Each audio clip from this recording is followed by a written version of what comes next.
let's start with the Guaranteed Rate Bowl.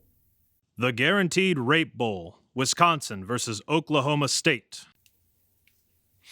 So this is a game that each of these programs are going through a lot, actually, right now, outside of the game. That's obvious with Wisconsin. This is a program that will be transitioning to Luke Fickell.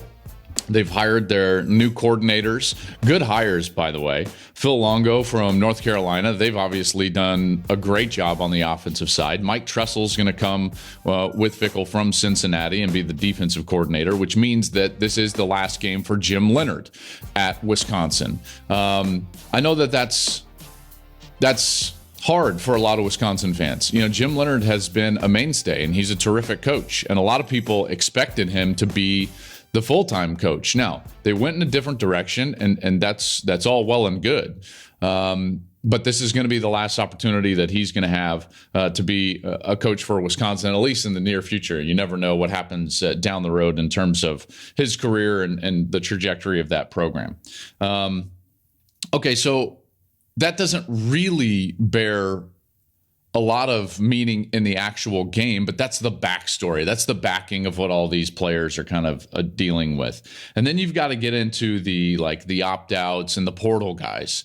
That's hard, by the way, in this bowl season. And that's why, breaking down these games, it's really difficult to get a sense of how these teams are going to play, or even where they're going to be strong, because the numbers from the regular season aren't necessarily indicative of what you're going to see in the bowl game. So, for instance, for Wisconsin, Graham Mertz, their quarterback, and I know Wisconsin fans have been frustrated with Mertz at times, but he's going to be he's in the portal and is not going to play. They're really good nose tackle, Keanu Benton, Nick Herbig. They've all opted out, and they're going to be going to the NFL.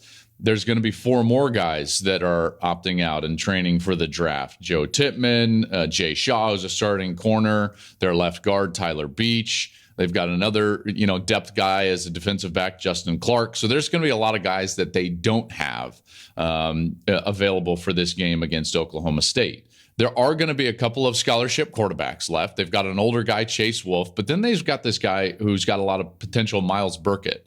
Now, between the two, they've only thrown 11 passes all year. So, not a lot of experience. But again, this is kind of why bowl games are interesting now, right? In the modern era of college football, as we get into the playoff, as we get into NIL and transfer portal and opt-outs being a thing, like these games morph and they change, and what they become is more a peek into the future. And so when you look at it through that lens, Miles Burkett is interesting.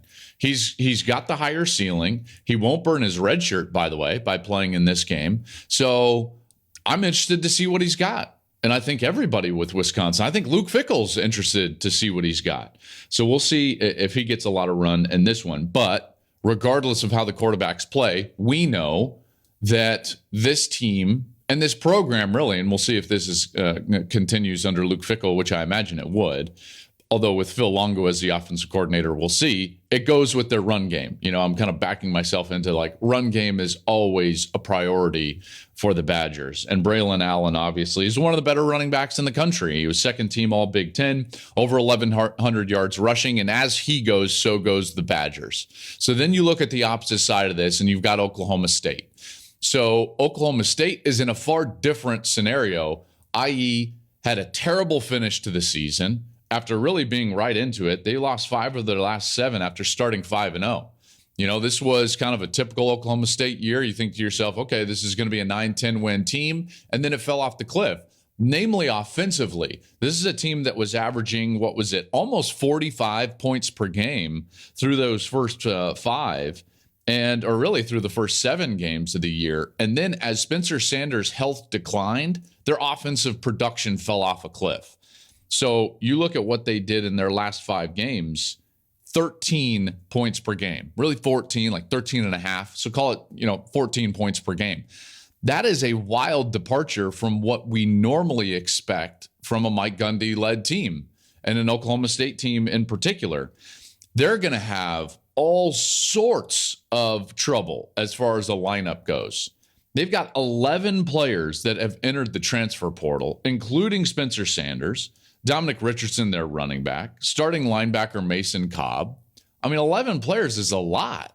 So, like, this is a team that is in the middle of a complete identity shift. Maybe not from a schematics or play standpoint, but certainly from a roster standpoint.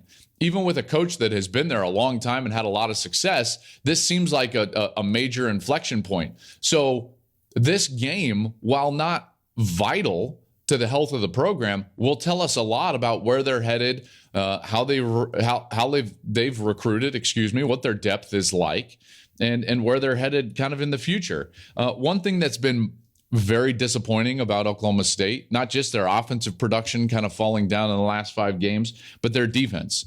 Their defense wasn't even close to what it was a year before. And in their defense, they were a heavy senior-led veteran defense the year before. They had a coordinator in Jim Knowles that had been there a few years, and those guys really understood the defense. So this is a defense that last year in 2021, the year in which they almost won the Big 12 championship, they were 5th in college football, giving up under 290 yards per game. Pretty good, right? Jim Knowles goes to Ohio State. They get a bunch of guys that graduate. And now this year, they gave up over 440 yards per game. That's 116th in college football. So a wild shift. So again, it's in the same vein of what I was talking about, just kind of like, where is this program? I guess this game is going to give us a peek inside what the future is going to be for Mike Gundy and the Oklahoma State Cowboys. If I'm looking at this game just as a matchup perspective, Braylon Allen is the most known commodity. There is a lot of excitement about the future for Wisconsin with Luke Fickell there. With Fickell kind of in the shadows, these players that are playing, that haven't opted out and have not entered the transfer portal, there's going to be a huge incentive for them to play well and play hard in order to gain the favor of the future coaching staff. So to me, this game leans Wisconsin pretty heavily, in particular with all the guys going in the portal for Oklahoma State, the way that their defense has been playing this year, giving up over 440 yards. All of those things lead me to believe that this is a Wisconsin game. Even though they're 6-6 and Oklahoma State is 7-5, give me Wisconsin in the guaranteed rate bowl. Hey, thanks for watching. If you enjoy that clip, make sure you click subscribe somewhere down here. From game highlights to exclusive interviews and rankings, we've got everything you need as a college football fan right here, College Football on Fox.